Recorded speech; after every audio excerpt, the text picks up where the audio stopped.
Double bed روم فراہم کرنے کے نام پر دھوکہ، 4 افراد گرفتار۔ ڈبل بیڈ روم مکانات فراہم کرنے کے بہانے رقم وصول کرتے ہوئے دھوکہ دینے والی 4 رکنی ٹولی کو پولیس نے گرفتار کر لیا۔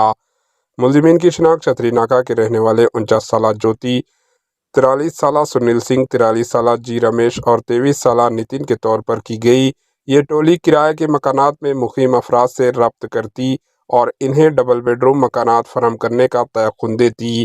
متاثرین سے آدھار کارڈ، خاندان کے گروپ فوٹو اور دستہ 20,000 روپے وصول کیے جاتے اور انہیں تیقن دیا جاتا کہ جلد از جلد انہیں ڈبل بیڈ روم فلیٹس منظور کیے جائیں گے۔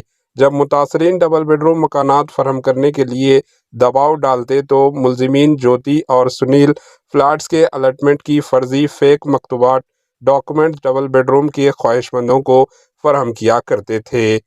Bureau report, H news.